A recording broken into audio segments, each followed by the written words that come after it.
Shri Dharmasthala Manjunatheshwara medical ಟ್ರಸ್ಟ್ನ ಆಶ್ರಯದಲ್ಲಿ ಉಜಿರೆಯಲ್ಲಿ ನಡೆಯುತ್ತಿರುವ ಶ್ರೀ ಧರ್ಮಸ್ಥಳ ಮಂಜುನಾಥೇಶ್ವರ ಆಸ್ಪತ್ರೆಯಲ್ಲಿ ಡಯಾಲಿಸಿಸ್ ಸೆಂಟರ್ನ ನೂತನ ಘಟಕದ ಉದ್ಘಾಟನಾ ಸಮಾರಂಭ ನಡೆಯಿತು.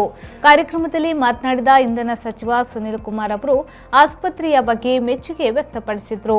ಇವತ್ತು ಉಜಿರೆ ಅಂತ ಸಣ್ಣ ಪಟ್ಟಣದಲ್ಲಿ ಒಂದು ಸುಸಜ್ಜಿತವಾದಂತಹ ಆಸ್ಪತ್ರೆಯನ್ನ ನಿರ್ಮಾಣ ಮಾಡಿ ಅದರ ಇನ್ನೂ ಹೆಚ್ಚುವರಿ ಸೌಲಭ್ಯಗಳು ಸಿಗಬೇಕು ಅನ್ನುವಂಥ ಹಿನ್ನೆಲೆಯಿಂದ 9 ಹಾಸಿಗೆ ಉಳ್ಳಂತಹ ಡಯಾಲಿಸಿಸ್ ಸೆಂಟರ್ ಅನ್ನ ಇವತ್ತು ಲೋಕಾರ್ಪಣೆ ಮಾಡೋದ್ರ ಸಾಮಾನ್ಯ ಜನರಿಗೆ ಅನುಕೂಲ ಮಾಡಿಕೊಡುವಂತ ಒಂದು ದೊಡ್ಡ ಪ್ರಯತ್ನದಲ್ಲಿ ಮಾನ್ಯ ಕಾವಂದ್ರು ಮತ್ತು ಅವರ ಇಡೀ ತಂಡ ಇವತ್ತು ಈ ಕೆಲಸ ಕಾರ್ಯಗಳನ್ನು ಮಾಡಿದೆ. ನಾನು ಇಡೀ ಸರ್ಕಾರದ ಪರವಾಗಿ ಮಾನ್ಯ ಕಾವಂದರನ್ನ ಹೃತ್ಪೂರ್ವಕವಾಗಿ ಅಭಿನಂದಿಸ್ತೇನೆ. ಒಂದು ಸರ್ಕಾರ ಮಾಡಬೇಕಾದಂಥ 10 ಚಟುವಟಿಕೆಯ ಕಾರ್ಯವನ್ನ ಧರ್ಮಸ್ಥಳ ಕೇಂದ್ರೀಕೃತವಾಗಿ ಅವರ ಇಡೀ ಸಂಸ್ಥೆ ಅವರ ನೇತೃತ್ವದಲ್ಲಿ ಇವತ್ತು ನಡೀತಾ ಇರುವುದನ್ನು ನಾವು ಗಮನಿಸ್ತಾ ಇದ್ದೇವೆ.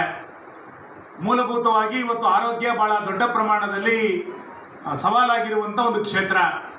ಅದರಲ್ಲೂ ಇತ್ತೀಚಿನ 2-3 ವರ್ಷಗಳ ಅವಧಿಯಲ್ಲಿ ಕೋವಿಡ್ ಅಂತ ಒಂದು ಹೊಸ ರೂಪಾಂತರದ ವ್ಯವಸ್ಥೆ ಬಂದಂತ ನಂತರ ಆರೋಗ್ಯದ ಕುರಿತಂತೆ 10 ಚಟುವಟಿಕೆಗಳು ಸ್ತಬ್ಧ ಆಗಿರುವುದನ್ನು ನಾವು ಕಾಣ್ತಾ ಇದ್ದೇವೆ.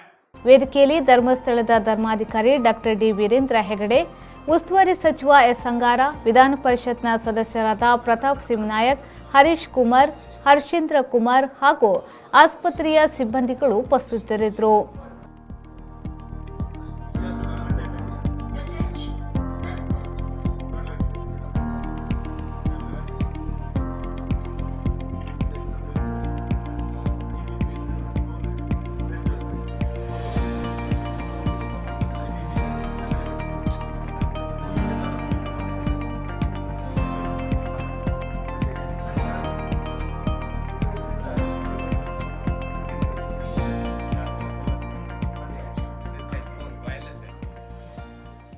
Every action has a multiple reactions in an industry. Safety is what comes first, and that is what we provide. Induscare Equipments, manufacturers and suppliers of industrial safety equipments.